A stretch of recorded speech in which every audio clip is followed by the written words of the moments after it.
Welcome. My name is Susan Grassley. I'm a health benefits attorney here at GBS Benefits, and today we're going to be talking about Form 1094-1095 reporting based on the 2022 calendar year. Let's talk just for a minute about our agenda today. We have our topic divided into three main areas. First, an overview to give you some background. That will include ACA background, and then ACA big picture, furnishing and filing, and then mistakes and corrections and how to address those. Then we'll talk briefly about penalties. There are actually penalties based on information reporting, but also employer shared responsibility penalties. So we'll help you understand the differences. And then finally, we're going to jump into the 1094, 1095 forms themselves and go line by line, first on the B forms, which will be relatively short, and then we'll move to the 1094C form line by line and the 1095C form line by line. Let's also talk for just a moment before we start to help you understand how to customize this agenda and this webinar for your specific needs. We want this webinar actually to work for you, and so we want you to be able to customize it if you need to. You may decide you want to listen to the full webinar because you need all of these sections, but you may also have some background on this reporting process and the reporting rules in general, and you may not need to hear all of these sections.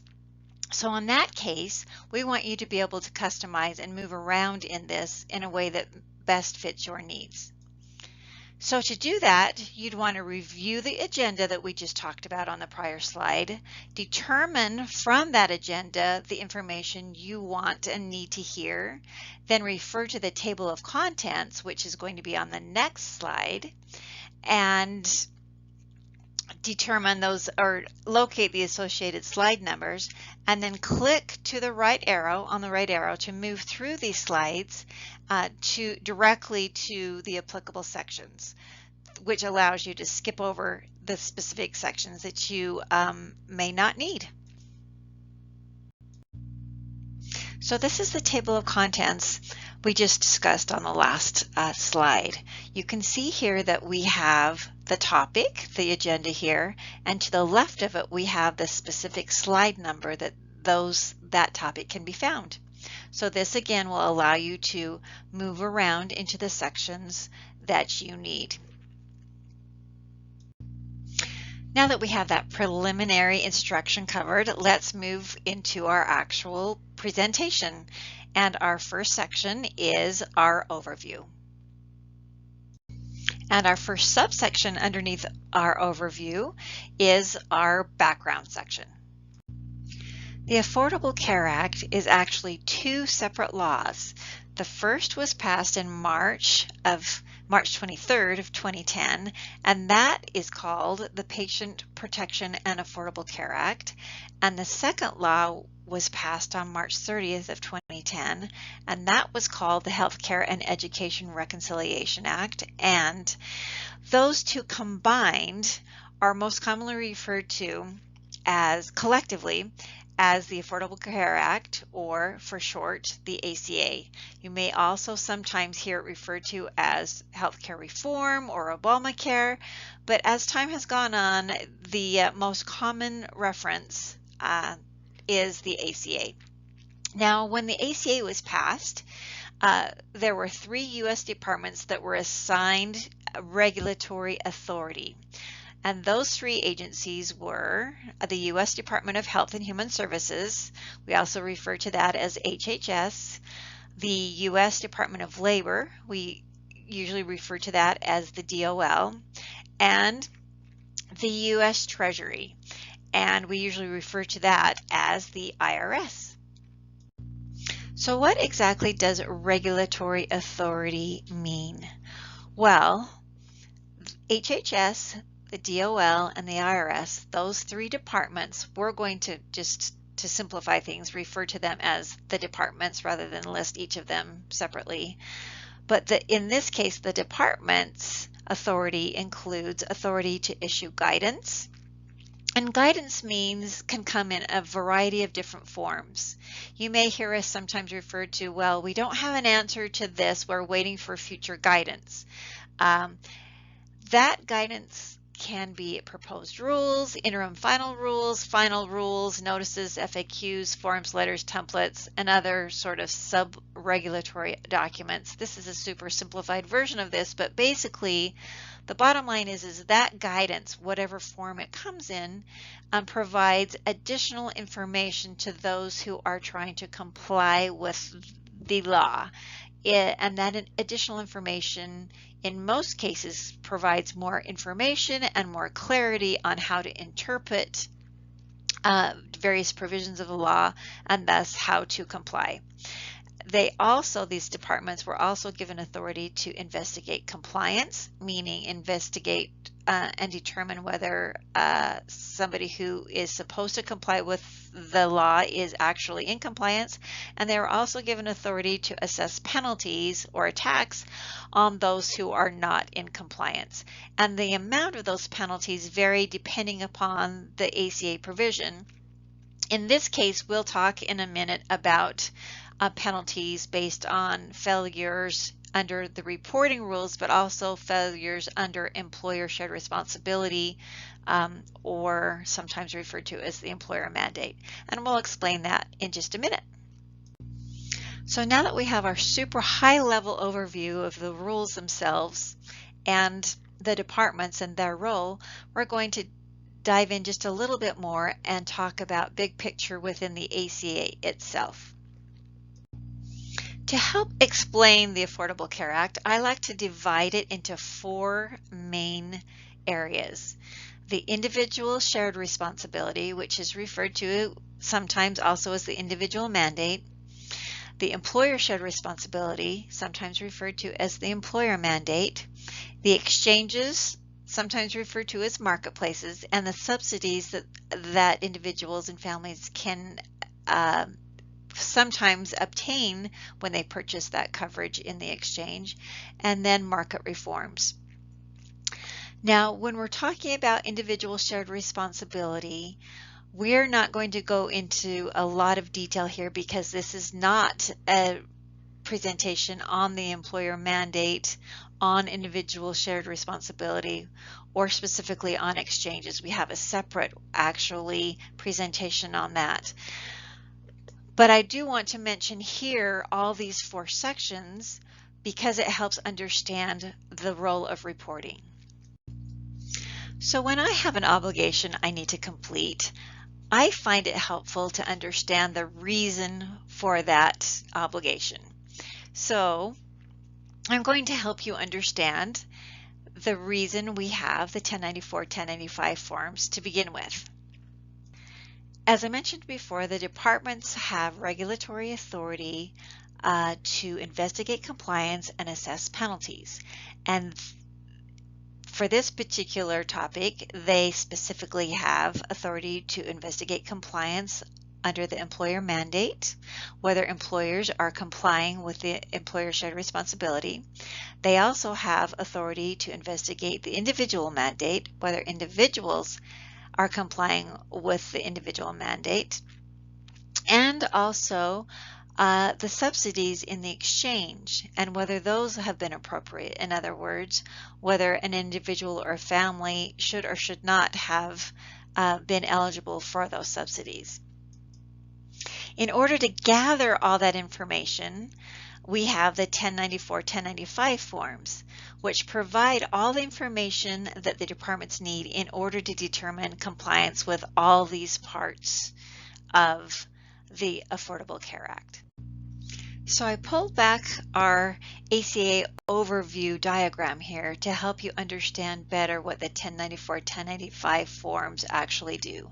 They provide information applicable to 3 of these 4 big parts of the ACA. They provide information to the departments on the individual shared responsibility, aka individual mandate, the employer shed responsibility, aka employer mandate, and also eligibility for the exchanges of the marketplaces. The 1094, 1095 forms do not provide any information to the departments about compliance with market reforms. And remember, this presentation is not a presentation explaining the individual mandate, the employer mandate, or the exchanges in general. We have a separate presentation for that, but we will talk a little bit more about the employer mandate and the associated penalties. There are 3 different variations of the 1094, 1095 forms, and it's important to understand the differences. The 1095A form is a form that is prepared and submitted to the Treasury and to enrollees by the individual state exchanges and marketplaces. The 1094, 1095B forms are prepared by insurers and carriers. In that case, that is typically carriers for fully insured plans, but we also have entities that prepare the B forms, and those are small employers with self or level funded plans. So insurers and carriers and small employers that sponsor self or level funded plans prepare the B forms. And you can see here by the chart that the 1095B form goes to all the enrollees, and the copies of those 1095B forms plus a 1094B form gets submitted or filed with the IRS. And finally, we have the 1094, 1095C forms. Those forms are filed and furnished by large employers. And it doesn't matter what kind of funding large employers have used to sponsor a plan. Whether a plan is fully insured or self or level funded, all large employers need to complete the 1094, 1095C forms. And again, you can see that the 1095C form goes to employees, and the copies of those 1095C forms plus a 1094C form is filed with the IRS. We're going to stop just for a moment and provide a special tip. This is because sometimes this miscommunication happens with carriers and employers that sponsor a fully insured plan. So I want to make sure that you don't fall into this category and have this problem. So what happens when you are an employer and you're sponsoring a fully insured plan? Your carrier is going to submit the B forms. Sometimes an employer who sponsors a fully insured plan will ask their carrier, and they say, "Are you doing the forms for us?" And the carrier will say, "Yes, we're doing the forms," but that means that they're doing the B forms, not the C forms. In other words, large employers, if you are a large employer and you're sponsoring a fully insured plan, you must still file the C forms even though the carrier is preparing the B forms. In other words, employees who enroll in your particular group health plan will receive a B form from your carrier and a C form from you. Now, if you are a small employer that sponsors a fully insured plan, this is not you. You do not need to complete a C form. That means the carrier is preparing the B form for you, and you do not need to prepare or file or furnish a C form. We just talked for a minute about some differences between large employers and small employers. So let's make sure we understand all of the information here related to large and small employers. Large employers, all large employers, regardless of funding type, meaning regardless of whether you sponsor a plan that's fully insured, level funded, or self-funded, must complete the 1095C form. Small employers are a little bit different. Some small employers need to to complete some forms and some do not. Only if you are a small employer that sponsors a self or level funded plan do you need to complete the forms, but you will be completing the 1094, 1095B forms, not the C forms. If you are a small employer that sponsors an fully insured plan, you do not need to complete the C form, the B form, or any form. So now move your eyes down to this blue box at the bottom. Just as a reminder, you want to make sure that you have calculated your employer size correctly for the correct year. We have a calculator in our ACA 4-step process that helps you do that really quite efficiently. It's our step 1 calculator. But the bottom line summary is if you are a large employer, sometimes referred to as an ALE or applicable large employer, if your result under our step 1 calculator is 50 or more full-time employees plus full-time employee equivalents based on the full prior calendar year. You are a small employer if your ACA step 1 results gave a number of less than 50 full-time employees plus full-time employee equivalents based on the full prior calendar year. Let's stop and talk for a moment about our second tip. Our second tip is to make sure you check your employer size calculation and the year you must report, because sometimes that gets a little confusing for some. So this would apply to you if you are a small employer that has grown into a large employer, or you're a large employer that has reduced in size and is now small, and you have to figure out what year you must report. And the key here is to make sure you correctly line up your calculation dates of your size with your actual correct reporting year. So we have an example, a couple of examples in this blue box here that will hopefully clarify it for you. So in our first column in that blue box, we have calculation date range. So in our first example, we have a calculation that was performed using data from January 1st, 2021 through December 31st, 2021. After you get the result of based on using our step 1 calculator based on that full calendar year, if you are 50, if the result is 50 or more, then that means you are considered under the ACA a large employer, or ALE, for 2022. So again, your size was for 2022 was based on the prior full calendar year. If that is the case, based on 2021, and your result is 50 or more, then you are going to be reporting on the 2022 calendar year, because, of course, you are considered large for 2022. And you will submit your 1090 to the IRS, file and furnish, the 1094, 1095 forms in February and March of 2023. Let's walk through the second example.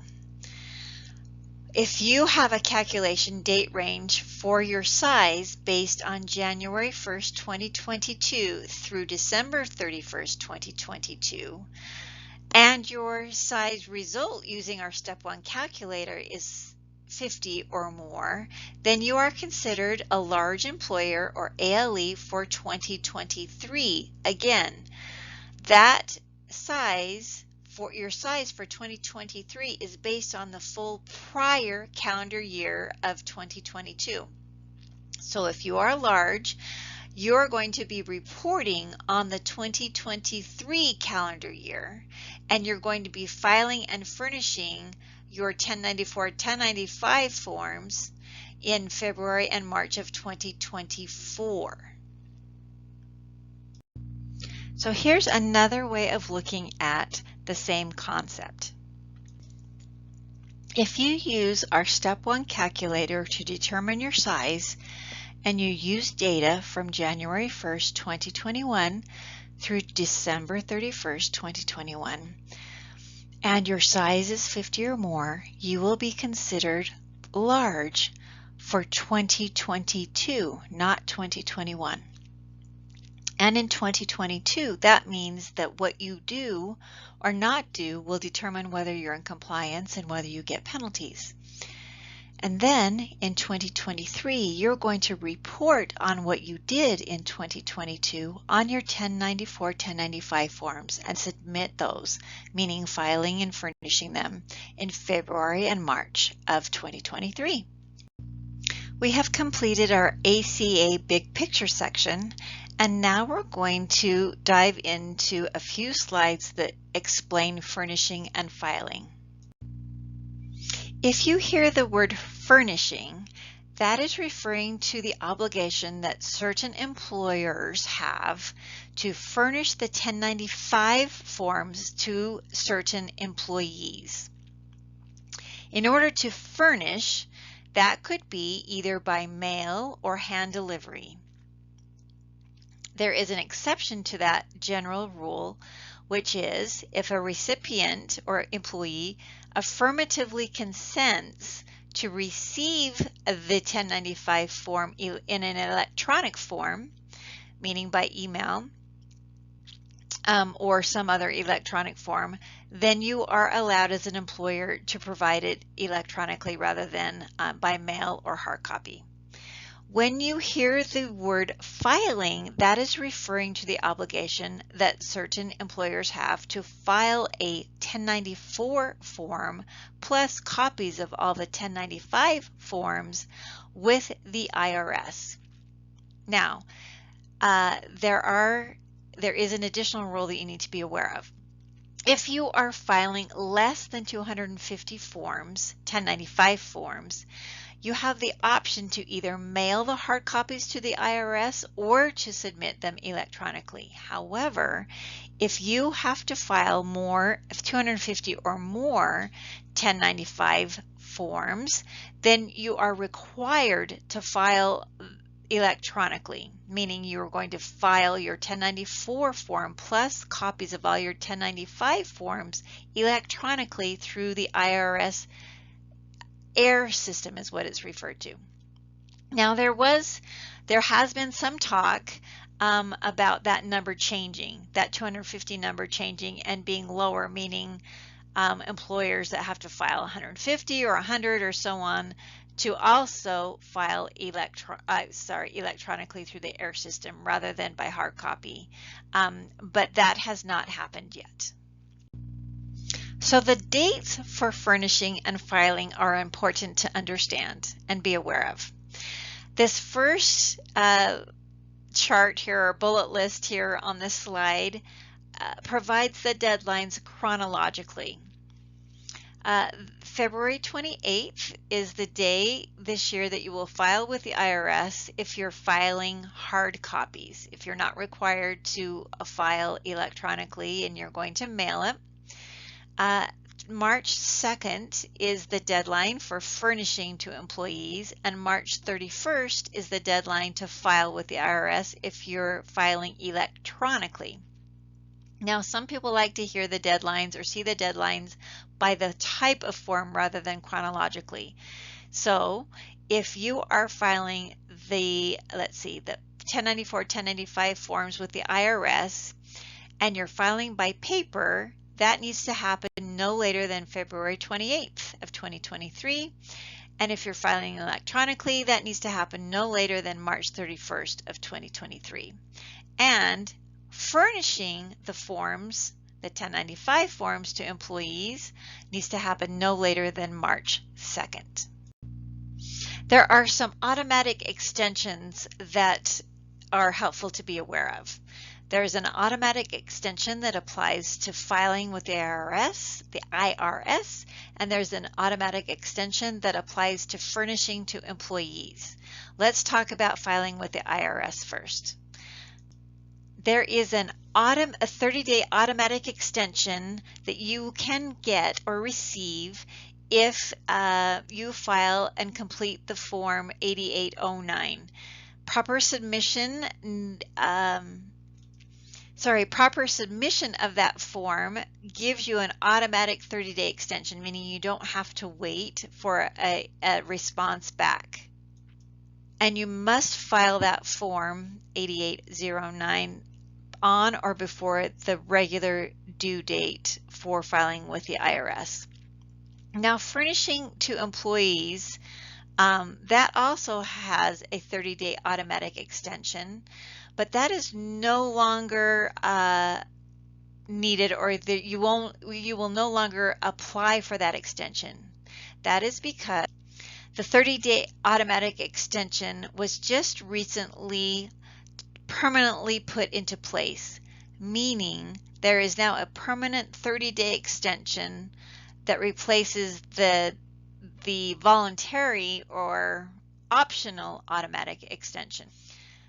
That means now automatically all employers have an extra 30 days from the original January deadline to furnish to employees. And that deadline I discussed on the prior page, which is already built in. So you don't get an additional ones on top of the additional 30 days on top of the ones we discussed on the prior page. The dates we discussed on the prior page are the actual dates and deadlines. We're going to stay on this topic of filing and furnishing, but for a couple of slides, we're going to talk specifically more about furnishing to employees. Which employees receive the 1095 form? Well, that depends. It depends on whether it's the 1095-C form or if you're providing the 1095-B form. Let's talk about the 1095-C form first.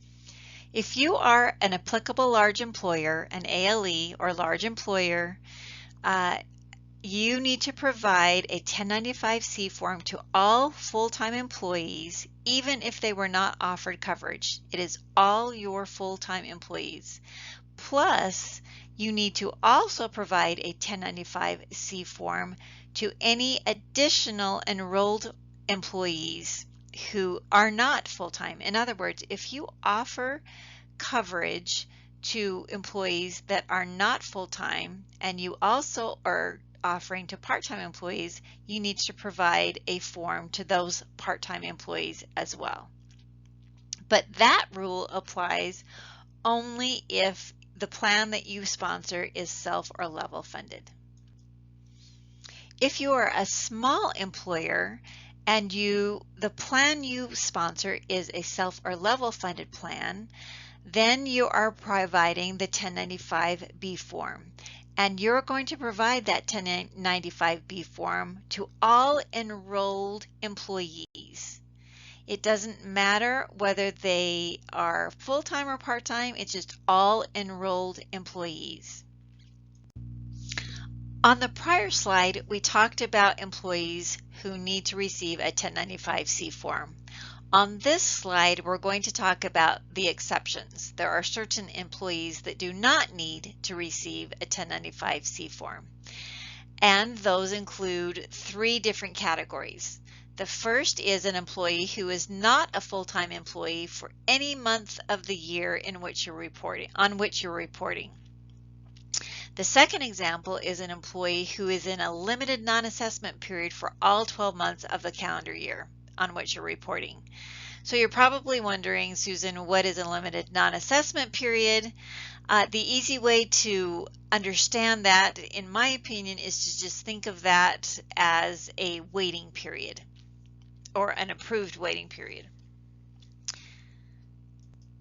So for example, if they were a full-time employee and hired toward the end of the year and they had a 2-month waiting period, and that was in November and December, and so they never really were on coverage for the whole year even though they were full-time, that would be an example of an employee who does not need to receive a 1095-C form for that year.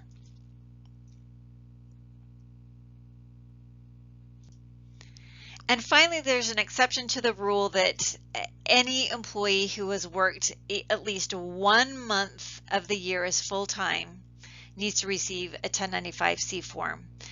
That exception applies if you are using the measurement method policy and the look back safe harbor. If you have completed the GBS ACA 4 steps, you'll know what I'm talking about. That is creating a measurement method policy that includes the look back safe harbor is part of our fourth step in our 4th-step process. And if you're using that and you have an employee who worked some months full-time in the year but really is not a full-time employee, they were a couple of times over and were full-time, and most of the time they were under, their average would have been under for the full measurement period, under the full 12-month measurement period, they averaged under 130 hours, then you would not need to provide a 1095-C form for that employee. And our final slide on furnishing to employees includes a couple of ideas here.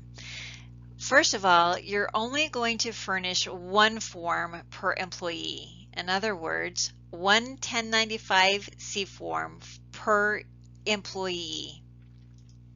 But of course there's an exception to that rule, but it's pretty limited exception. And that's a situation in which a full-time employee works for more than one employer that is part or a member of the same control group. Because each control group or each entity files its own 1094 and 1095 forms, that employee would receive one from each entity. Now, furnishing methods to these employees, again, may be by mail or hand delivery, and they may be provided at the same time and in the same envelope as the Form W-2 if you'd like. And again, we talked about this on a few slides back, but if you have employees affirmatively consent to receiving the 1095 forms in electronic form, then you may go ahead and provide them rather than a hard copy. We've completed now the section on furnishing to employees, and now we have a few slides on filing with the IRS. When filing the 1094, 1095 forms with the IRS, generally there are two options, either through the mail or through an electronic process called the IRS air system. Now you have options, in other words, you can select between one of these two options if you're filing under 250 1095 forms. If you need to file 250 1095 forms or more, then you're required to use the electronic system, the air system. There are possible upcoming changes to this 250 threshold.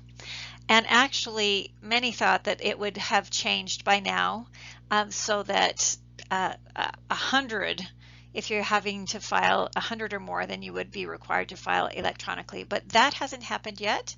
So this slide just represents the education and to let you know that there is a possibility in the future that threshold may lower. But for now, it remains at 250. For the next few slides, we're going to talk more specifically about filing with the IRS electronically. If you are required to use the electronic air system, or if you opt to use the air system even though you're not required to, you have two things to consider. Do you want to file the forms directly on your own, or do you want to engage a vendor to help you through that process? And those vendors are referred to in the rules as the third-party transmitters. Now we have some resources and links here on this slide for your help, for your education. The first one is a summary that we put together that's entitled Filing Forms through the IRS electronically through the AIR program.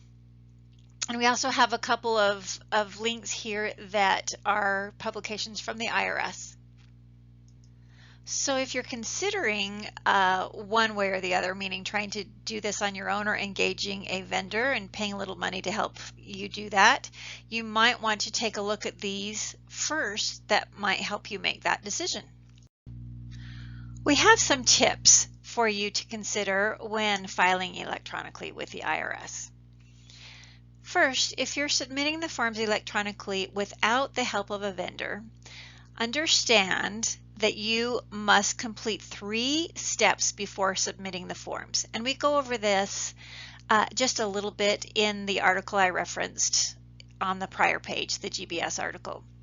But those 3 steps are registering to use the e-services tools, applying for your information return transmitter control code, or TCC, and testing communication with the air system. Once you've gone through these steps, you'll be able to submit your forms. Now, an important reminder is that the forms must be in the XML format in order to submit through the air system.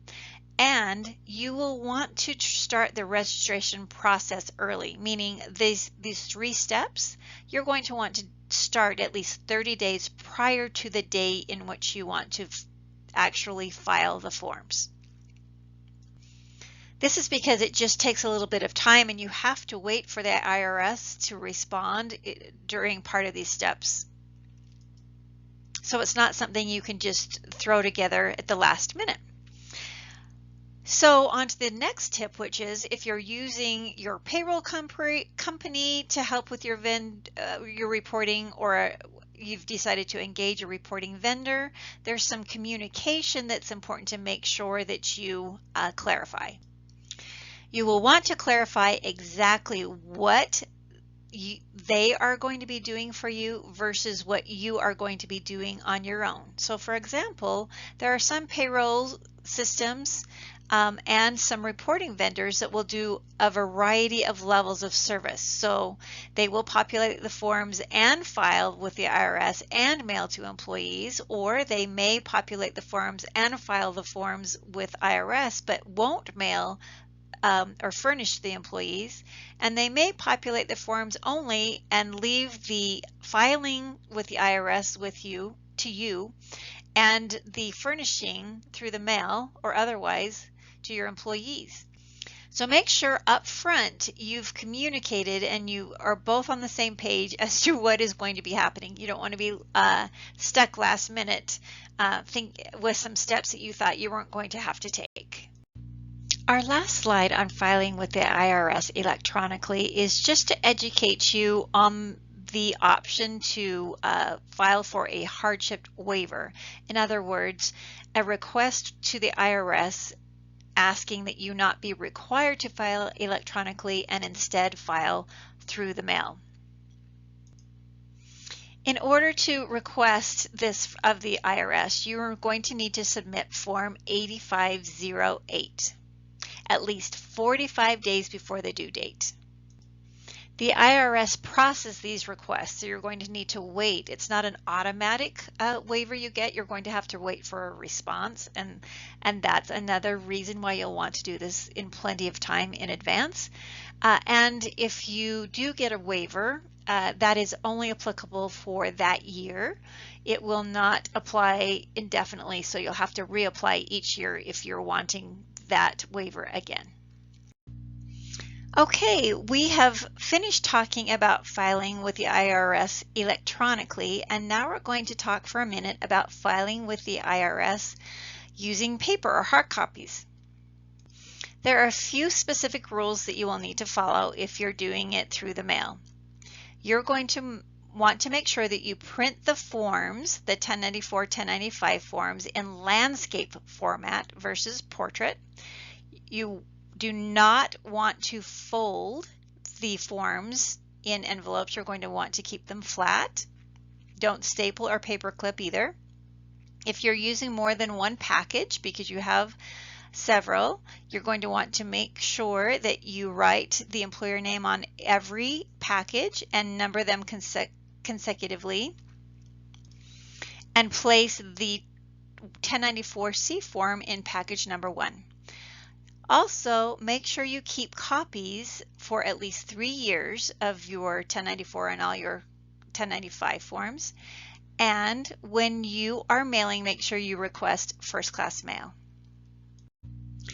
Employers will mail the 1094, 1095 forms to the IRS to one of two addresses. You select the address that is the location of your principal business. So I have the address here. There's one in Austin, Texas, and the other one is Kansas City, Missouri. And you will determine what state your principal business is located in, and then mail your forms to that address. We are finished talking about filing and furnishing, and now we're going to spend a little bit of time talking about how to address mistakes and corrections on the 1094, 1095 forms. The main rule here on mistakes when you identify one is to correct the mistake as soon as possible after the error is discovered. Corrections are a little bit different depending on how you filed. If you filed paper forms, we're going to talk about that first. To correct a Form 1094-C, you're going to want to prepare a brand new standalone, fully completed 1094-C form with the correct information, and you're going to enter an X in the corrected box, which is at the top. Do not file any other documents with that if the 1094-C is the only one that has mistakes. To correct a Form 1095-C, prepare a new fully completed 1095-C for that particular individual with the correct information, and again, enter an X in the corrected box. But you're going to want to file it with a Form 1094-C that does not have the corrected box checked, assuming that the 1094-C is not, doesn't need any corrections and that it was fine. You also need to furnish a copy of the corrected 1095-C to the employee. And here's a last note if the mistake is on a 1095-C form, but you discovered that mistake before you actually filed with the IRS. That's a little bit easier. All you're going to do is prepare a new 1095-C form for that individual. Write, type, or print corrected on the new form and give it to the employee. So we just talked about how to correct hard copy forms. Now we're going to talk for a moment about correcting electronic forms. The same rule applies, meaning corrections should be filed as soon as possible after an error is discovered. But how to go about correcting mistakes on the electronic forms through the ERR system is a little bit more technical. So we've got listed here the IRS publication 5165. This is updated every year, and if you go to section 7.1, it'll detail for you how to go about doing that through the ERR system. But note here that corrections can only be made through that ERR system if the prior transmission with the form with a mistake on it was accepted with errors, or partially accepted. Also good news, even if the forms were originally filed electronically, you need not correct electronically if the number of corrected forms is less than 250.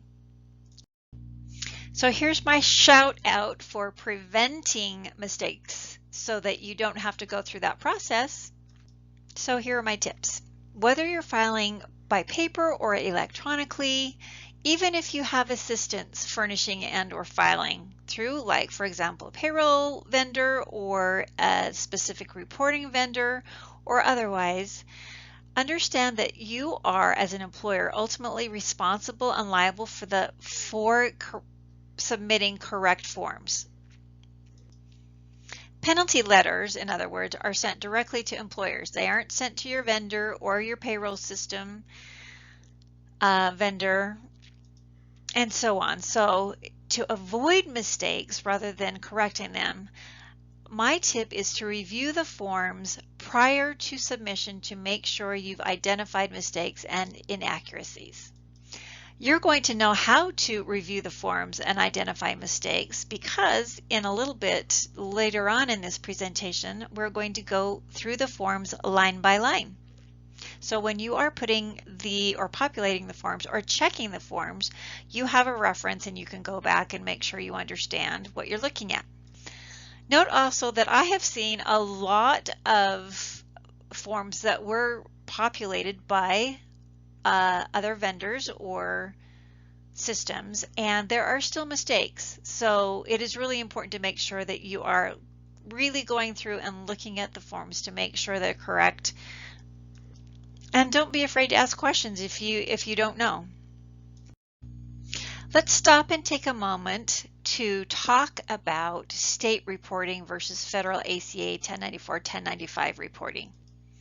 This is because in addition to the federal forms, the federal ACA 1094, 1095 reporting forms, there are a few states that require reporting as well. For a little background, remember that the ACA requires most individuals to obtain health coverage for themselves and their dependents. That's the individual mandate under the ACA. Now, there used to be a penalty for failing to do this for individuals, and that penalty would be applied to their individual taxes. That penalty in 2019, or effective 2019, went to 0. So in essence, even though that rule still applies in the ACA, it has no teeth. However, some states really like the idea of that individual mandate requirement, and so they have a separate rule requiring individuals in those states to obtain and maintain health coverage for themselves and their families. And those states are California, Massachusetts, New Jersey, Vermont, Rhode Island, and the District of Columbia. For these states, there are a variety of different requirements. So you're going to need to, if you have employees in these states, you're going to need to dig in to look at what some of those requirements are. But the bottom line is that most of them have requirements that are very similar to the ACA 1094, 1095 forms. And in fact, some just let you submit the federal ACA forms to satisfy the state requirements. The good news is that we have created a document for you that educates you and gives you links on these state requirements and helps you navigate those rules. We have now completed the first of our 3 main sections. That first section, if you recall, is our overview, background, educational section. Now we're going to move on to the penalties section. There are 2 separate penalty rules under 2 completely separate ACA provisions. The first is information reporting. And those penalties are assessed when there are issues with the reporting forms themselves. The second is the employer shared responsibility or employer mandate penalties.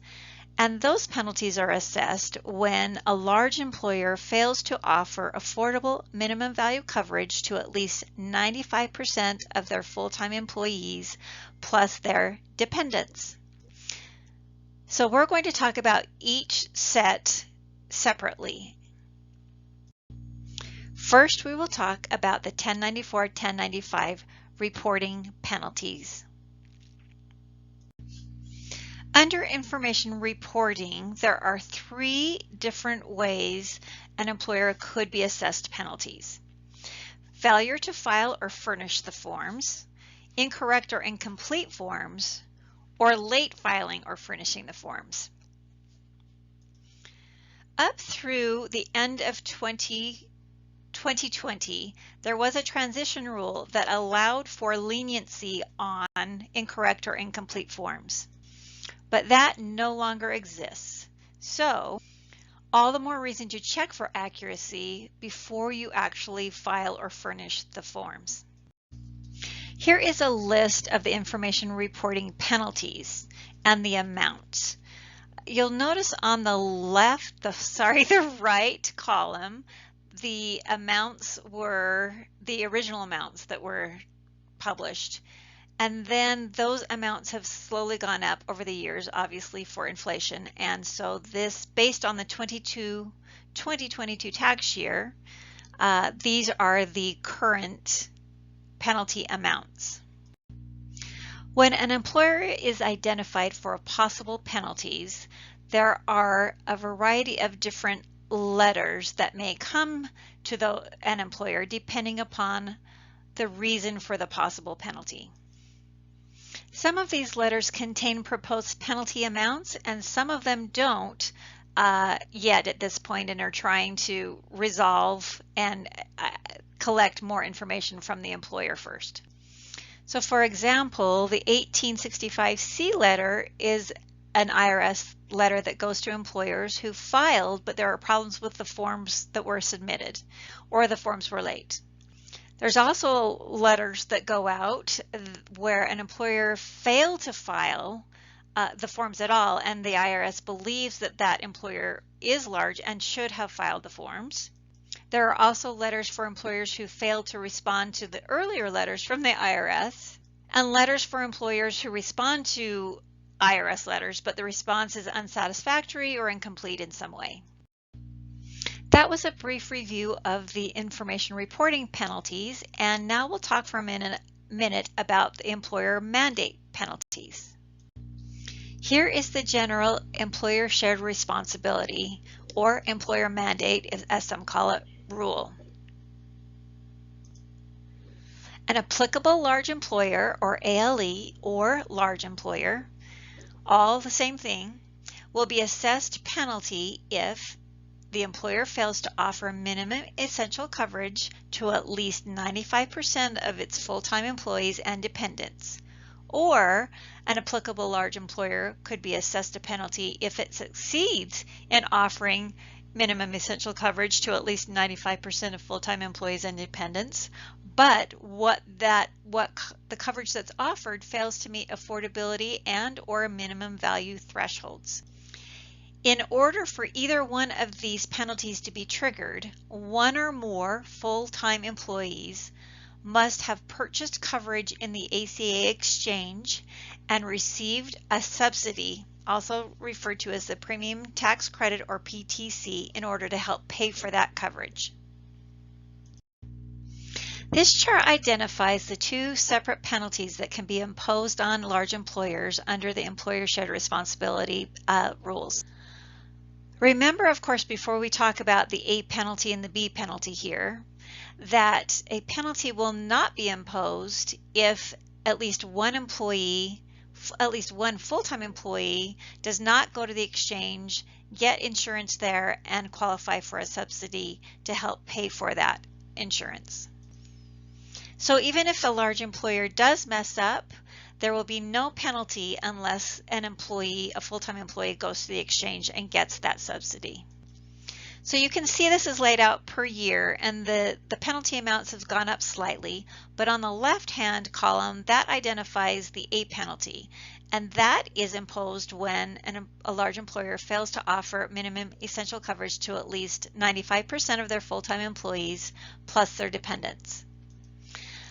The B penalty on the right side is imposed when a large employer does successfully offer minimum essential coverage to at least 95% of their full-time employees plus their dependents. However, what is offered fails to meet affordability and or minimum value thresholds. The IRS has several different letters it sends out to employers to assess possible penalties based on what the circumstances are. For example, the 226J letter is a letter that goes out to large employers with proposed penalty amounts. This is where the IRS has identified that an A or B penalty likely applies. The 5040J letter is a follow-up letter to the 226J letter if no response is received from the employer. There are a variety of 227 letters depending upon how the employer responds to the 226J letter. And the 233J letter is the letter that actually imposes, rather than proposing a penalty amount, it actually imposes the penalty amount. I think it's helpful to see the flow chart and the timeline when a large employer receives a 226J penalty letter. There are important deadlines that you'll want to meet in the event that you do receive a 226J letter that proposes a possible A penalty or B penalty. You typically have 30 days to respond. If you don't respond, you'll be automatically assessed the penalty typically. Sometimes there will be an additional letter saying we didn't hear from you, and then there will be one that's imposed. But if you do respond within 30 days, then you'll receive a variety of different letters depending upon your response.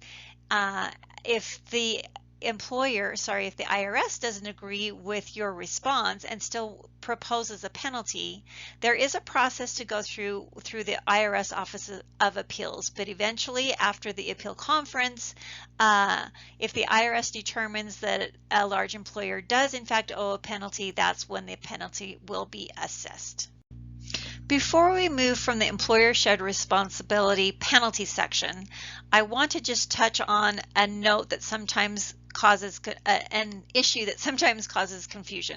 And this is the HHS, U.S. Department of Health and Human Services exchange letter. And that exchange letter is called 1411. But this is a letter that is sent by the exchange, not by the IRS. And it is a letter that informs the large employer that at least one of their employees has received a subsidy in the exchange.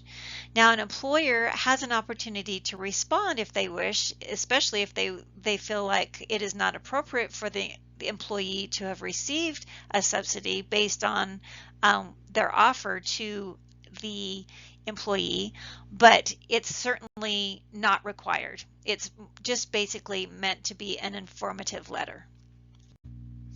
We have now covered two of the three main sections in this presentation.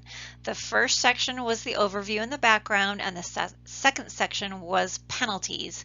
And now we're going to talk specifically in detail, line by line, about the 1094-1095 forms. As you have learned, there are 1094-1095B forms and there are 1094-1095C forms. We're first going to talk about the B forms. As a reminder, small employers do sometimes need to complete the 1094-1095B forms. Small employers that sponsor self or level funded group health plans are the small employers that must furnish and file the B forms. The good news is that the B forms are much simpler than the C forms, and so the process goes much quicker. Small employers that sponsor insured, fully insured group health plans do not report at all. There is now an alternative reporting option for the B forms and for the B forms only. In lieu of using the furnishing and filing B forms, small employers that report may choose to do the alternative method. And if they choose to do this alternative method, they need to make sure that they follow that rule specifically. Here are the specific requirements for the alternative reporting method. A small employer will not be penalized for failing to file and furnish the B forms as long as the individual mandate penalty stays at 0, which I don't foresee changing. I think it'll stay at 0 for a while. And the employer posts a clear and conspicuous notice in plain, non-technical terms prominently on its internal website, stating that individuals may receive a B form if they would like, and if they request one. That notice must be posted no later than March 2nd and must remain on the same location on the website fully through the whole summer until October 15th of that year. And that notice must include two things: an email address and a physical address to which a request for the form may be sent, and a phone number individuals can dial to get questions answered about the B forms. The employer also needs to provide the B forms to the individual who requests that form within 30 days. Now again, this alternative reporting method really does take a load off of small employers doing the B forms. But note that this alternative method does not apply to the C forms.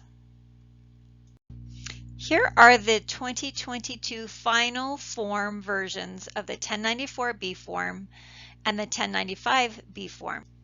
If you are not using the alternative filing and furnishing method, a small employer should complete one 1094B form and should complete several 1095B forms. And by several, I mean one for each employee that was enrolled in your group health plan during the 2022 year.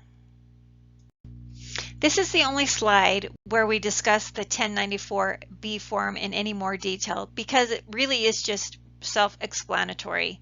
You can see here online in section 1, you're just going to put the employer name. Section 2, employer identification number, the EIN number. Number 3, the name of the person to contact. This is the name of the person at your company who would be the contact person for the IRS should they need to contact you. 4 is the telephone number, 5 is the street address, and so on in 6, 7, 8. And then in 9, you're going to enter the number, the total number of 1095B forms that you're going to be submitting with this 1094B form. You can tell here that the 1094B form is basically a cover sheet for the 1095B forms and is super simple. We have 2 slides for the 1095B form, and that's because it's still really quite simple, but there are a few spots that can cause a little bit of confusion. For example, line 1 is a responsible individual, and the name you're going to enter here is the name of the employee who's the primary name on the coverage. In lines 2 through 7, you're just simply going to enter information for that responsible individual, the basic information. In line 8, it asks you to enter a letter identifying the origin of the health coverage. And basically, what you're going to do if you offered employer-sponsored coverage, you're going to enter code B. If you happen to have offered an ICHRA, an individual coverage HRA, you're going to enter code G, but most of you will be entering code B. Moving on to parts 2, 3, and 4, let's talk first about part 2. You're just going to leave that blank. That part is for carriers and insurers. You are going to complete part 3. That part is for employer. So put in your employer information in part 3, and then you're going to complete part 4 as well. In part 4, you're going to enter the name of each covered individual, meaning the name of the employee and the employee's dependents that are on the coverage. If you do not have information for those dependents in the form of social security number or a TIN number, you can skip that and put in a birth date instead. So we finished talking now about the B forms, and we're ready to move on to the C forms. And we'll start with the 1094C form. Here are the 2022 1094C form and the 1095C form. Typically, you will only populate and file only one 1094C form, and then you'll file multiple 1095C forms, one for each employee who should receive one. Specifically, you need to complete a 1095C form for all full-time employees, even if they have not been offered or were not offered or enrolled in coverage. In addition, if you sponsor a self or level funded plan, if you also offer to employees who are not full-time, you need to also provide a form for them as well. Here is a closer look at the 2022 1094C form and all the pages. This first page has part 1 and part 2. The second page is part 3. This is the part that you want to pay particular attention to being accurate. Although, of course, you want to be accurate in all sections. And page 3 is the last page. This is part 4. Part 4 and the prior page, page 2, part 3, are pages that are completed only by employers who are sponsoring a self or level funded plan. If you sponsor an insured plan, you're only going to complete the first page. If you sponsor a self or level funded plan, you're going to complete all pages. We are now ready to jump into our instructions on how to complete the 1094-C form. Part 1 is really pretty self-explanatory. Lines 1 through 16, you're going to enter basic information about you as an employer. Line 7, it asks you to name a contact person. That is, you're going to want to put a name in here of a person who you trust to talk to the IRS if there is a call or need to talk with somebody at your entity to represent your company. And lines 9 through 16, you're going to skip unless you are a governmental entity that has asked a designated governmental authority to complete the forms for you. If you're in that situation, reach out to me separately and we'll go over that. Otherwise, we're going to skip that for purposes of this instruction. Okay, line 17, you can skip. Line 18, you're going to enter the number of 1095-C forms that you will be submitting with this 1094-C form. Recall that the 1094-C form is like a cover sheet. That's what you're filling out right now. And then you're going to attach copies of all the 1095-C forms for each of your individual employees. Line 19, you're going to check the box there if this is the authoritative transmittal. 9 times out of 10, you are going to check that box because there is just really very few situations in which you're going to complete or fill out more than one 1094-C form. A situation in which you might have more than one 1094-C form is when you have the same entity but two different divisions in two different locations, and it's just easier and more efficient for whatever reason to completely separate your reporting. But again, circling back to my original statement, which is in most every case you're just going to say yes, you're just going to do one 1094-C form. On line 20, you're going to enter a number, and most likely it's going to be the same number you entered on line 18. It will be the same number if you're filing only one 1094-C form. And like I said on the prior page, it's a rare situation in which someone or an entity or an employer would be filing more than one 1094-C form.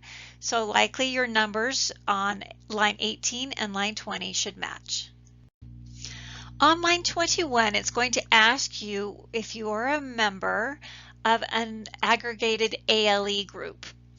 An aggregated ALE group is another name or reference for this is a controlled or affiliated service group. And of course, ALE stands for applicable large employer or just large employer. So if this doesn't sound similar or familiar to you, you probably aren't part of a controlled or affiliated service group. And you determined that in our ACA 4-step process during actually step 1. So if you don't recall, you might want to look back at those results.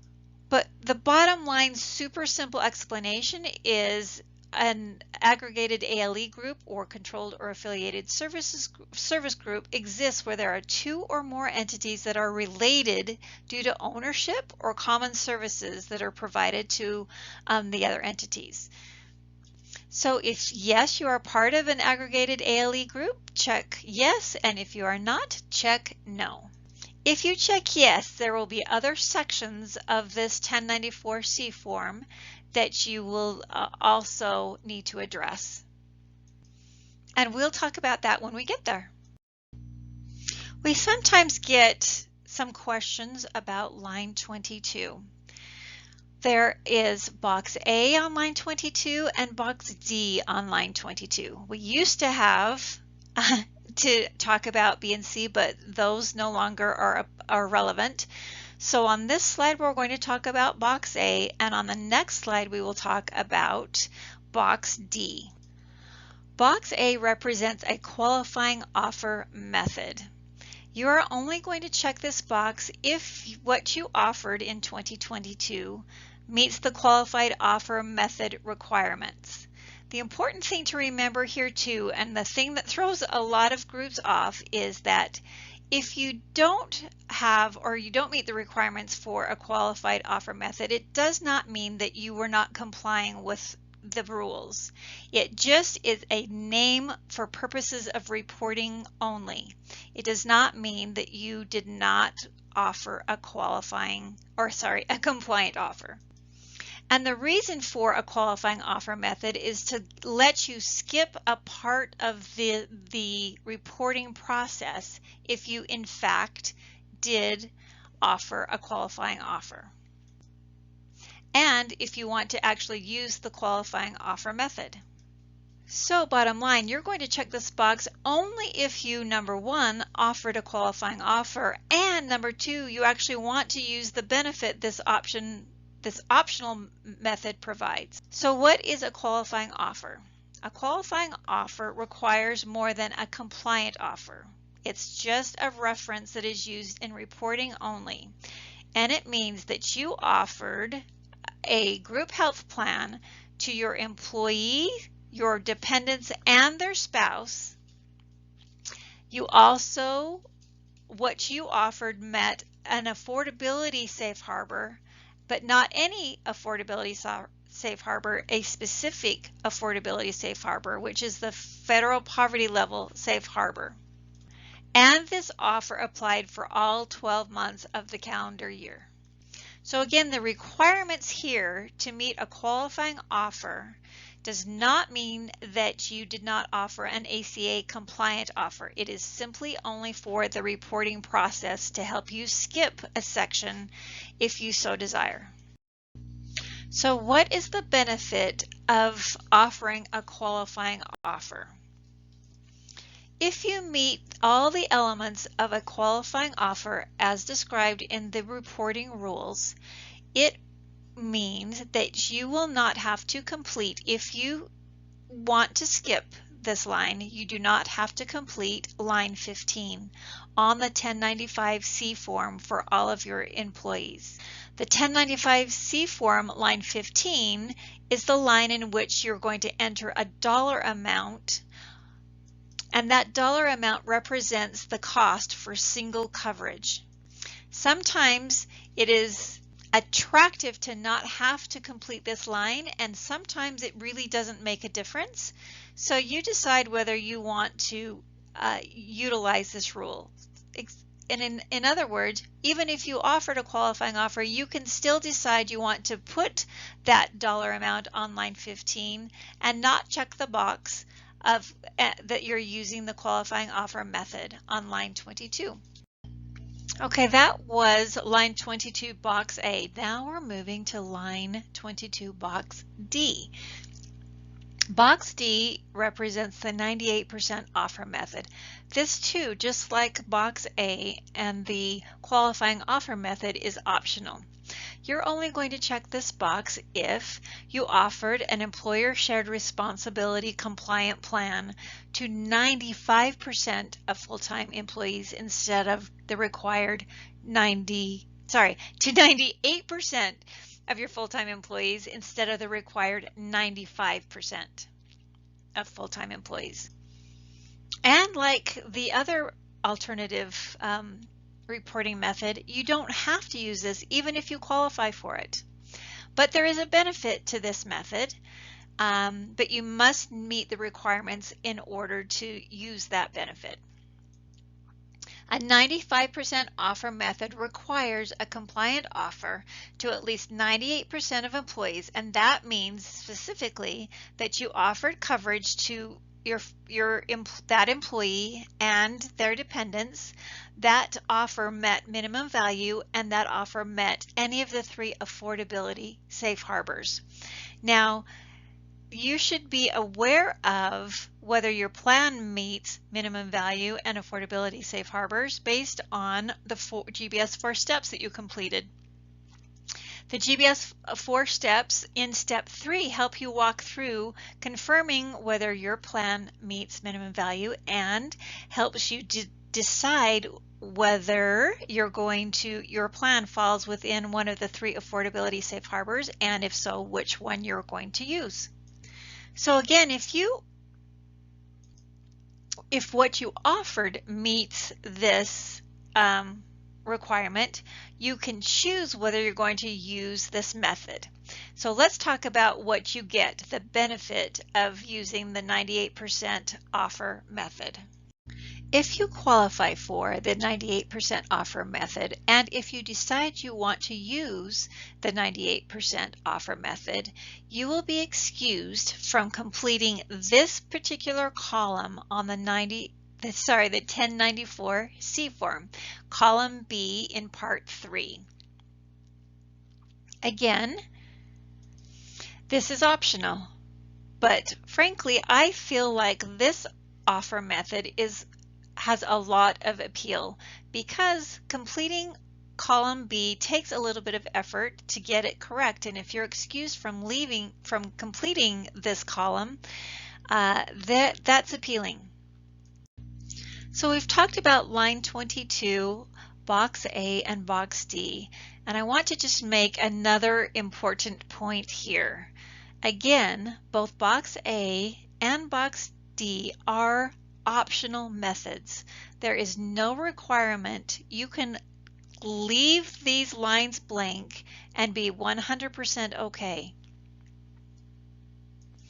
And leaving the lines blank does not mean that you are going to have a penalty or that you haven't provided a compliant offer.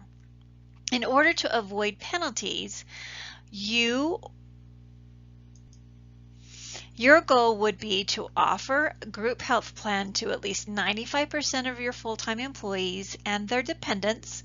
Spouses are not required, but a lot of groups add spouses as well.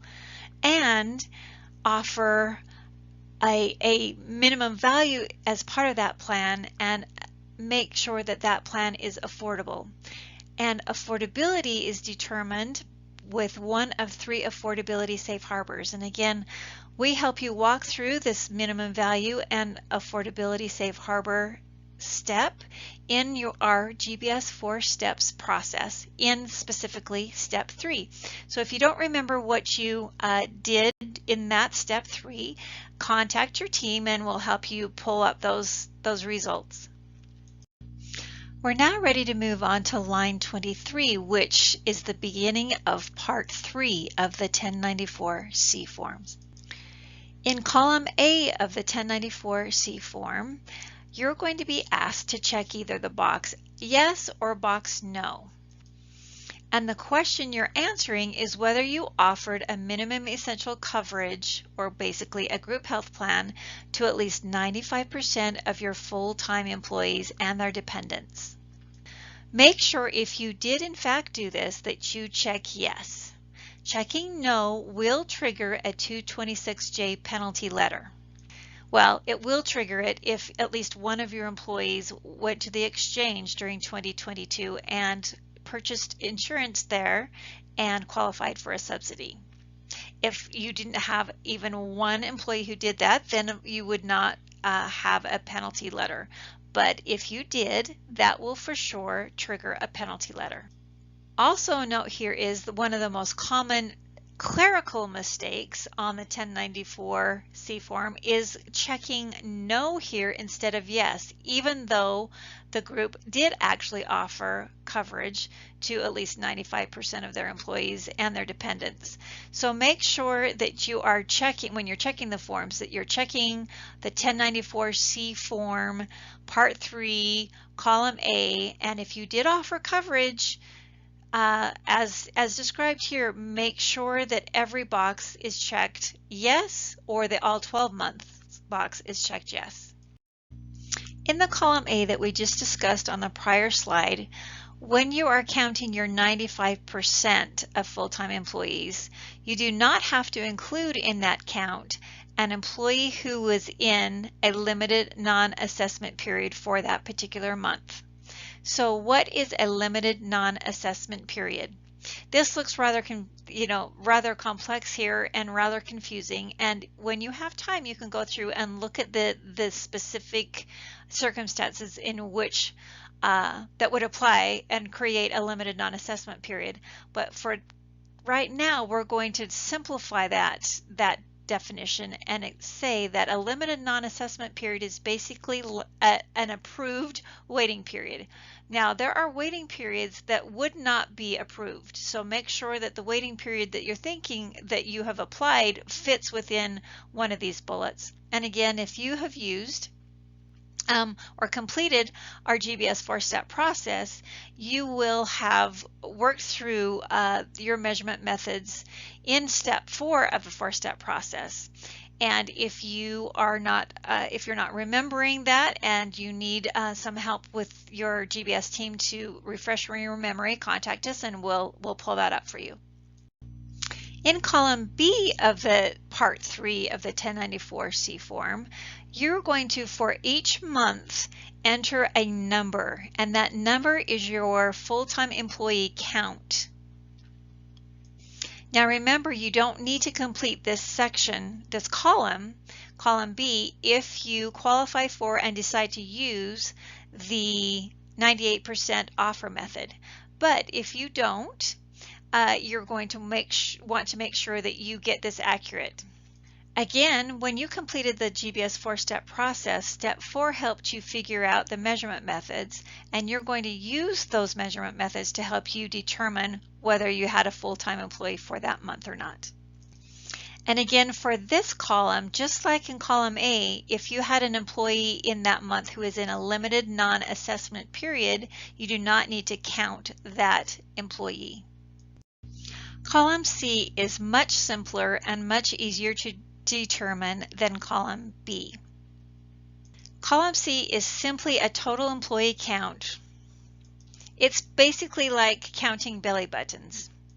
The only thing you have to do is count the total number of all your employees for that month. It does not matter whether they're full-time or part-time or variable hour or temporary or whatever the case may be. You're just counting belly buttons for that month. The only rule is that you need to pick the same day of each month to make that count. So for example, you could pick the first day of each month, the last day of each month, the 12th day of each month, whatever day you want. Just make sure you're consistent. And remember, here in this column, you are not going to pay attention to limited non-assessment periods. It doesn't matter whether an employee is in a limited non-assessment period or not. You're going to include all employees. You are simply counting belly buttons. In column D of the 1094C form, part 3, you're going to leave this box blank unless you are actually part of an aggregated group. An aggregated group, recall, is another name for a controlled or affiliated service group. And you recall you indicated earlier in the form whether you are part of such a group. And recall, when you completed our GBS 4-step process, step 1 address this issue, so you would have looked into this issue during that time. If you need help referring back to your step 1 and getting those step 1 results, let your GBS team know and we'll help you through that. Column E on the 1094C form is our favorite column for obvious reasons. It's no longer applicable, so there's no requirement to complete that column. So yay, right? Just move through it. Part 4 is our last part of the 1094C form, and you are not going to fill this out at all if you are not part of an aggregated group. Again, an aggregated group is another word for a controlled or affiliated service group. However, if you are a part of an aggregated group, you're going to need to list the names of the other entities that are part of that group. And you're going to start with line 36 with the largest aggregated group in the bunch, meaning the group that has the highest number of members or employees. specifically the highest monthly average of full-time employees. You will not list your own entity here, just the other employer groups or entities that are part of your aggregated group. An important thing to remember here is to include the EIN number. If you do not add a valid EIN number for each entity, your forms will not be processed by the IRS. So that's the 1094-C form, and now we're ready to move on to the form 1095-C. This is page 1 of the 1095-C form for 2022. If you sponsored a fully insured plan in 2022, you're only going to complete this one page. However, if you sponsored a self or level funded plan in 2022, you're going to complete this page plus one additional section. This is the second page and the Part 3 section that is only completed by employers, large employers that sponsored a self or level funded plan. Again, if you sponsored a fully insured plan, you can skip this part. So now let's jump into the specific line-by-line instruction for the 1095-C form. And we'll start here with section 1, or actually part 1.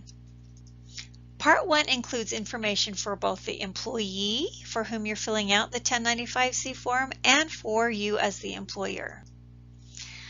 The employee section is lines 1 through 6. The key here is to make sure that you're entering the correct Social Security number for this employee. We see a lot of forms, 1095-C forms, not accepted by the IRS because the Social Security number and the name do not match up.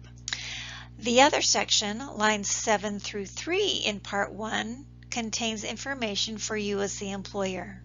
The key here as well is the employer identification number. Make sure you're using the correct number there, and make sure you're using the number for the employee that works for you. So I'm not sure that made sense, so let me try to say that again.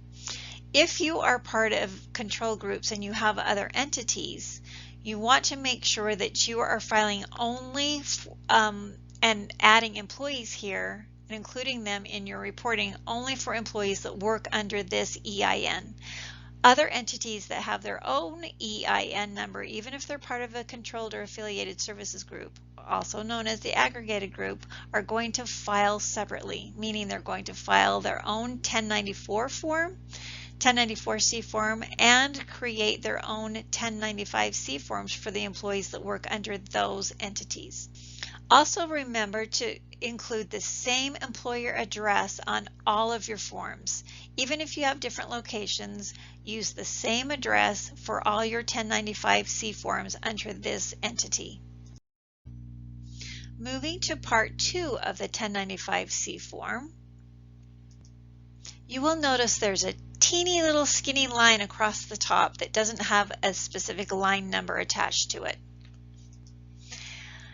You're going to not ignore that line. Although the first section, the section that's highlighted here, you can ignore. You don't need to enter an employee's age on January 1 unless you offered an ICRA in 2022. Otherwise, you can leave that blank or ignore it, but you cannot ignore the plan start month section. What you're going to do here is enter the year, the number that represents your plan year month. So for example, if your plan year starts every year in March, you're going to enter the numbers 03. If your plan year starts each year in November, you're going to enter the numbers 11. Or if your plan year starts each year in January, for example, you're going to enter 01. The heart of the 1095-C form is Part 2, lines 14, 15, and 16.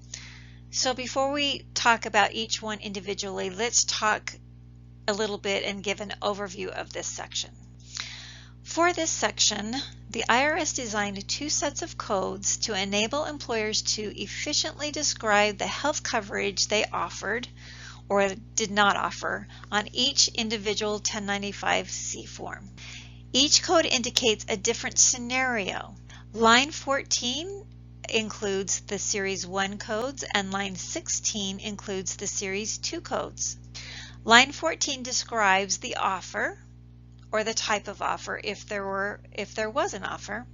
Line 15 reports the actual cost of single coverage for that month.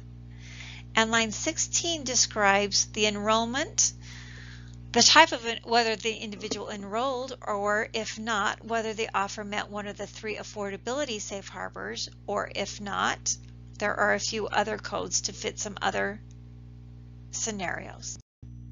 On line 14, you're specifically reporting information about the coverage that you offered to this particular employee throughout the year.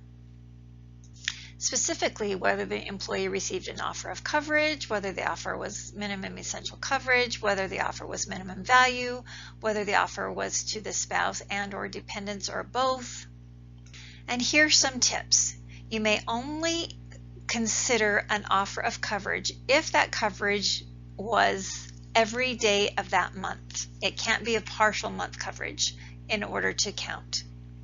You do not want to leave a box blank. Enter a code for each and every month, even if that individual was not an employee for that month. There's a code for that. And just generally, the most common line 14 codes are 1A through 1F and also 1H. Here's a cheat sheet for the Series 1 indicator codes for line 14. Now, I'm not going to go over each one of these. This is for your reference. We also have a separate sheet that isn't part of the PowerPoint. If you'd like a copy of that separate PDF, ask your GBS team and we'll make sure we get that to you. But we'll talk generally about some of these codes. 1A, remember, is the qualifying offer code. Remember, a qualifying offer is a specific reporting term. It does not mean if you did not offer a qualifying offer that you were not compliant. We also have some really common codes that are between 1B, 1C, 1D, 1E. And you'll notice the differences here are whether a dependent was offered, or whether a spouse was offered, or both. 1G is a special code for individuals who are not employees for any month of the calendar year. More codes on Series 1 include 1H, that's the no offer of coverage code.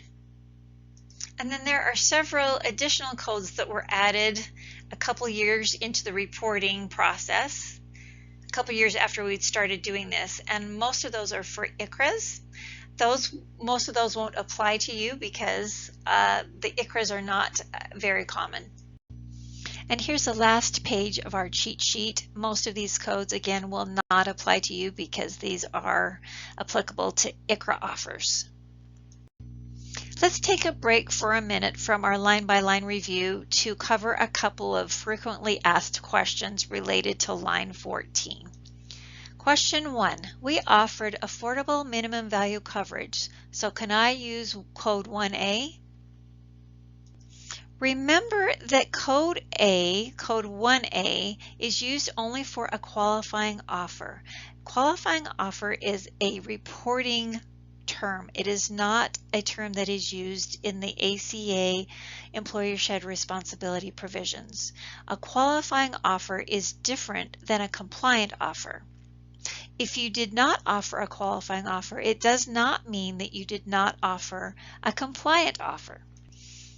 A compliant offer includes an offer to your full-time employees, their dependents, and in some cases, your spouse, but that's not required. A compliant offer must meet minimum value and any of the 3 affordability safe harbors. A qualifying offer that is a term used for reporting only is an offer that was offered to an employee, dependents, and the spouse, meets minimum value, and is only or qualifies for the FPL Affordability Safe Harbor, meaning the other two safe harbors, rate of pay and W-2 safe harbors, were not used. So again, you're only going to use code 1A if you offered a qualifying offer. But if you didn't, only if you used you qualified for a qualifying offer. But also if you decided to actually use the qualifying offer method. You will not use it if you don't meet the requirements, but again, it does not mean that you did not offer a compliant offer. Frequently asked question number 2 relating to line 14. Will I be penalized if I don't put 1A in line 14? No, you will not be penalized if just based on the fact that you did not enter 1A. There are a lot of other equally acceptable codes. For example, codes 1C and 1E are equally acceptable. 1A again is an offer that goes beyond the ACA employer shared responsibility requirements and is only a term that applies to reporting. An offer can be an ACA compliant offer and still not be a qualifying offer.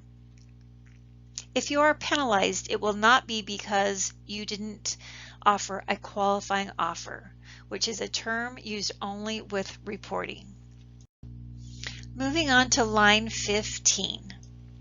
Here on line 15, you're going to enter the number that represents the amount of the lowest cost health coverage that you offered for single coverage. Now that amount is not the amount that the employee actually ended up paying.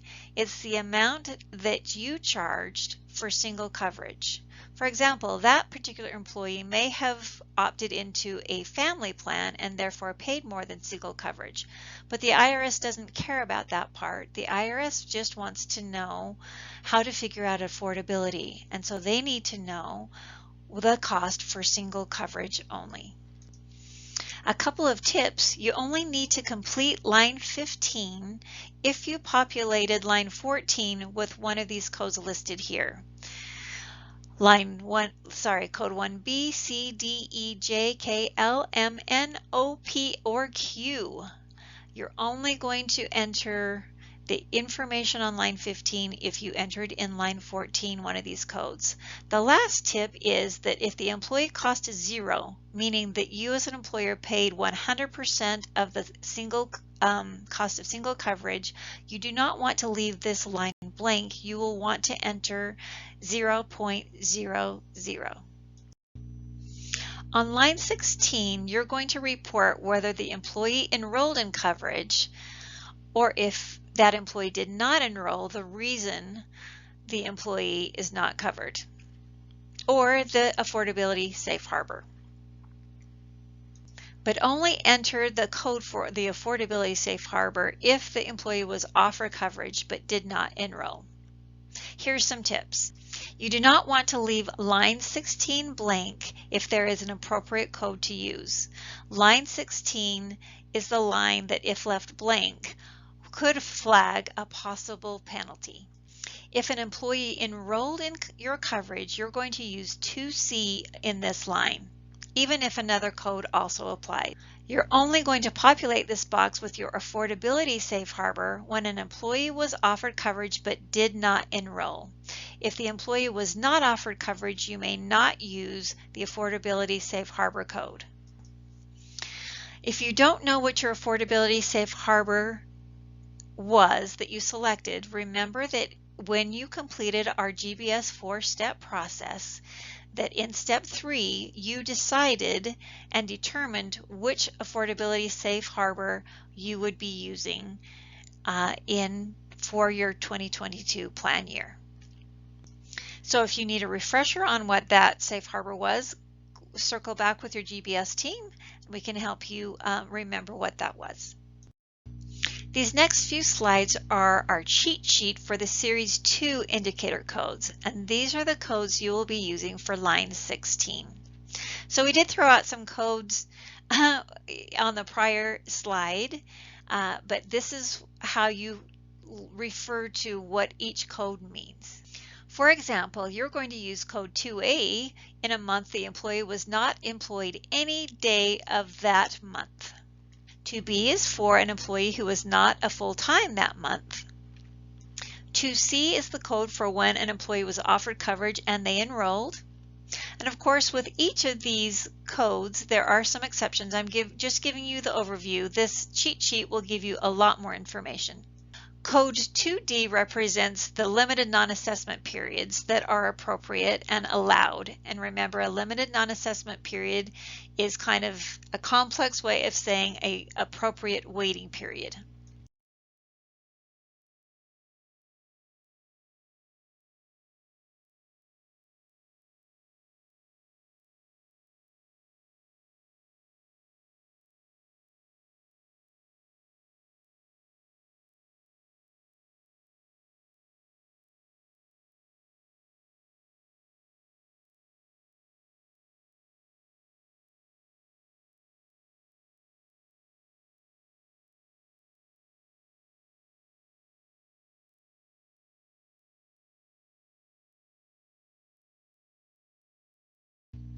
We're going to take a break again from our line-by-line instruction and talk about or cover a couple of frequently asked questions related to line 16.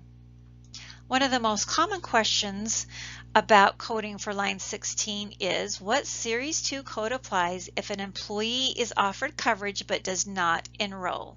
And the answer, again, we talked about on the prior slide, is you're going to enter the affordability safe harbor that you selected for the 2022 year. Code 2F is the W-2 safe harbor, Code 2G is the FPL, Federal Poverty Level safe harbor, and Code 2H is the rate of pay safe harbor. And remember, an affordability safe harbor should be chosen each year just prior to the beginning of your plan year. So just because you used a safe harbor a couple of years ago doesn't necessarily mean that that safe harbor is appropriate for your current or your 2022 year.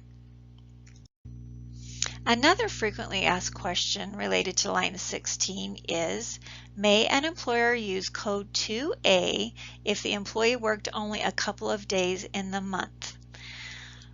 The answer to that question is no.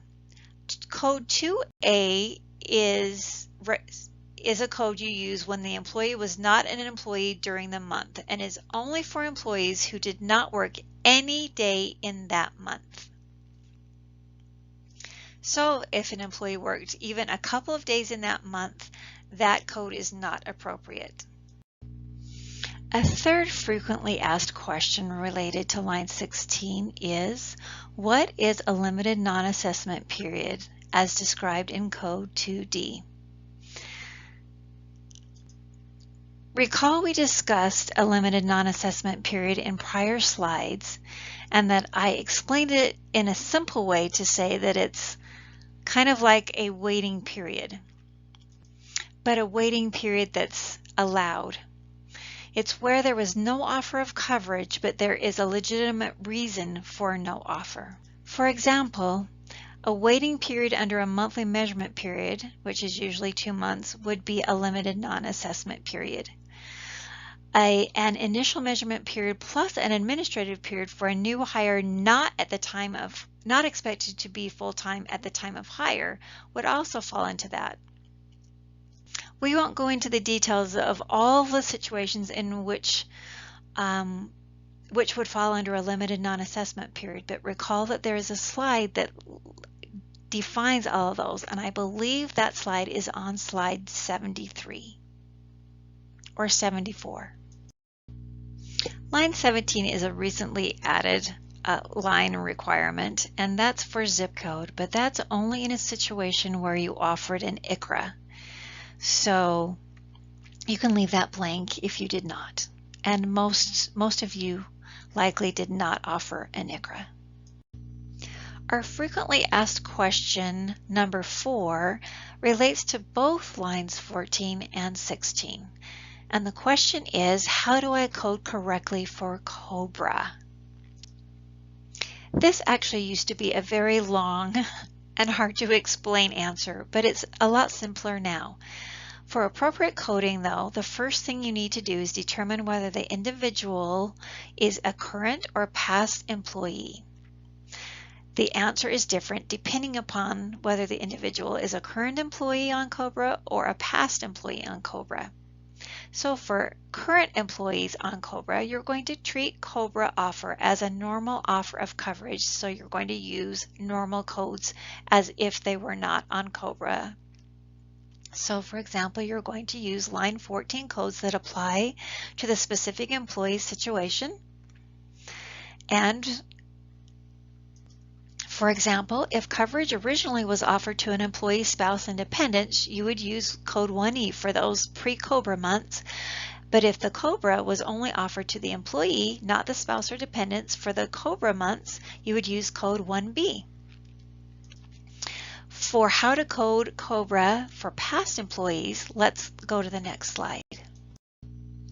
Coding for COBRA for former employees or individuals who are never employees, you're going to treat the offer, you're not going to treat the offer as a normal offer of coverage. Instead, you're going to use code 1H, no offer on line 14, and code 2A, not an employee, on line 16. And this is for months in the calendar year that they were not an employee. For months they were an employee, you are going to use your regular applicable codes. You're also going to apply this rule to other post-employment coverage. Here's some extra tips. If an individual was a former employee for the full year, meaning they were not an employee for any month of the 2022 calendar year, not even for 1 month, you're going to use code 1G instead of 1H on line 14. And then, of course, use code 2A still on line 16. This tip applies only to employers with self or level funded plans. If you're fully insured, there's no need to provide a 1095C form to somebody who is not an employee for any month of the calendar year. Moving from 1095C Part 2 to 1095C Part 3 now. Part 3 is only for employers who sponsored in 2022 a self or level funded plan. So those of you who sponsored a fully insured plan can skip this Part 3 section. For those of you who did sponsor a self or level funded plan, you're first going to check the box just above line 18. If you can see that little box up there, just above line 18 where it says covered individuals, if employer provided self-insured coverage, check the box and enter the information for each individual enrolled in coverage, including the employee. So check that box. Next, for lines 18 and beyond, you're going to enter information only for enrolled employees working full-time and their covered dependents. For enrolled employees who were part-time but were still offered coverage and enrolled, you're going to fill this section out as well. Let's talk about the columns specifically. We're going to talk about columns A, B, C, D, and E. And remember generally that you're only going to complete this section for individuals who enrolled in self or level funded coverage or who enrolled in an ICHRA. So moving to column A, you're going to enter the name of all those who were covered under the plan, like for example, the employee's spouse, the employee's dependents. In column B, you're going to enter the Social Security number or the TIN number. Now, in some cases, you're not going to know that for some of the family members, the spouse or the dependents. And if that's the case, you will use column C instead. In column C, you can use the date of birth instead of using putting information in column B. In column D, you'll check the box only if they were covered all 12 months. Otherwise, you're going to individually check the months for January through December in column E. And you're going to check the box if they were covered for that month. And in this case, you're going to check the box if the individual was covered for at least one day in that month, even if it was not for the entire month, which is different than another part of the forms, remember we talked about. But for this one, you're going to check the monthly box even if they were covered even one day. And here's some extra tips. Remember not to complete this form for an individual who did not enroll in your plan. You do not complete this if this coverage is related to a multi-employer plan. That's a collectively bargained plan or a union plan. And you're not going to complete this if you sponsored an insured or a fully insured group health plan. This again only applies to those who sponsored self or level funded plans. We have a frequently asked question for Part 3. Do I need to complete Part 3 if we offer a self-funded HRA? The answer to that question depends. If a large employer sponsors a fully insured group health plan and also sponsors an HRA, which is always self-funded, you do not need to complete Part 3 if an employee enrolls in both the group health plan and the HRA, but you will complete Part 3 if the employee is enrolled in the HRA but is not enrolled in your group health plan. For example, a situation where the HRA is integrated with a spouse's employer group health plan instead of your group health plan. Conversely, if a large employer sponsors a self or level funded group health plan and a self-funded HRA, report using the C forms and fill out the 1095-C Part 3 form per the general rules. Completing Part 3 once covers reporting for both the self-funded group health plan and the self-funded HRA. However, if you prefer to populate the B form separately just for the HRA, you certainly are able to do so, and that's allowed, but it is not required. It is certainly simpler to just fill out the C form Part 3 per usual and leave it at that. We just completed Section 3 of our webinar presentation, and if you recall, we have 3 main sections, so we've completed the entire webinar as well. We hope you found this presentation informative and helpful, and we hope that you've been able to customize this presentation in the way that met your needs. If you have any additional questions or need additional assistance, please reach out to your GBS team and we will get the help that you need. Good luck and thank you for joining us today. Again, my name is Susan Grassley. I'm an attorney here at GBS and I educate on health benefits laws. I appreciate your attendance.